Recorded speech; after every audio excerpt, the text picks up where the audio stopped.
Chaque jour, Charles et Carole vous présentent la leçon de l'école du sabbat.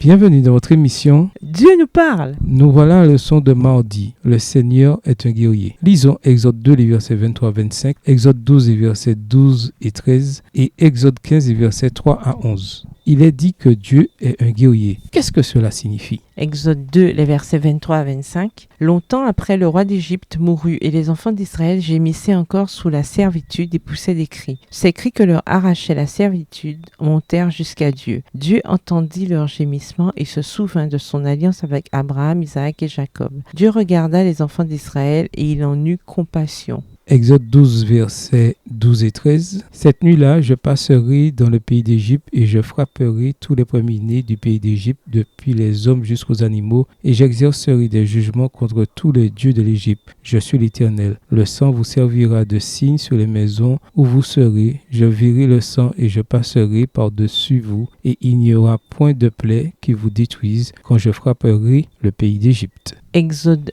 15, les versets 3 à 11. L'Éternel est un vaillant guerrier, l'Éternel est son nom. Il a lancé dans la mer les chars de Pharaon et son armée. Ses combattants d'élite ont été engloutis dans la mer Rouge. Les flots les ont couverts, ils sont descendus au fond des eaux comme une pierre. Ta droite, ô Éternel, a signalé sa force. Ta droite, ô Éternel, a écrasé l'ennemi. Par la grandeur de ta majesté, tu renverses tes adversaires, tu déchaînes ta colère, elle les consume comme du chaume. Verset 8. Au souffle de tes narines, les eaux se sont amoncelées, les courants se sont dressés comme une muraille, les flots se sont durcis au milieu de la mer. L'ennemi disait, je poursuivrai, j'atteindrai, je partagerai le butin, ma vengeance sera assouvie. Je tirerai l'épée, ma main les détruira. Tu as soufflé de ton haleine, la mer les a couverts. Ils se sont enfoncés comme du plomb dans la profondeur des eaux. Qui est comme toi parmi les dieux éternels? Qui est comme toi magnifique en sainteté, digne de louange, opérant des prodiges? Pendant leur séjour prolongé en Égypte, les Israélites ont oublié le vrai Dieu, le Dieu de leurs ancêtres. Comme le montrent de nombreux épisodes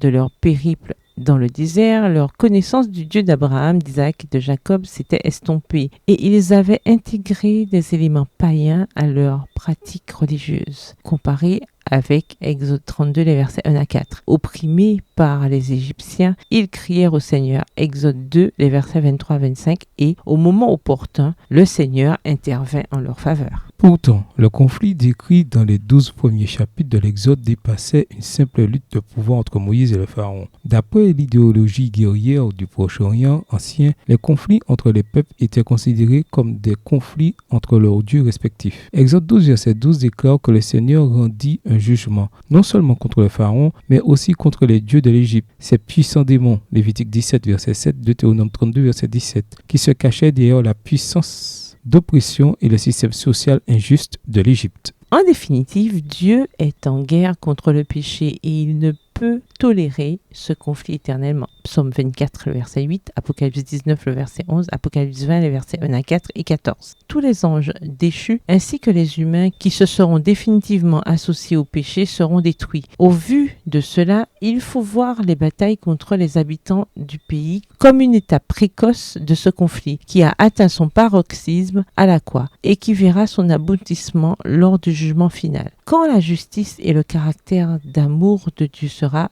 réhabilité. On doit comprendre le concept de destruction totale des Cananéens sur la base de la vision biblique du monde, selon laquelle Dieu est engagé dans un conflit cosmique avec les représentants du mal dans l'univers. L'enjeu final, c'est la réputation et le caractère de Dieu. Romains 3, verset 4, Apocalypse 15, verset 3. Depuis que le péché a fait son apparition dans l'existence humaine, nul ne peut être neutre. On est soit dans le camp de Dieu, soit dans le camp du mal. Avec ce contexte en tête, on doit voir l'extermination des Cananéens comme un aperçu du jugement final. La réalité du grand conflit ne permet qu'un seul des deux camps. Comment savoir dans quel camp vous êtes vraiment? Au revoir. Et à demain si Dieu veut.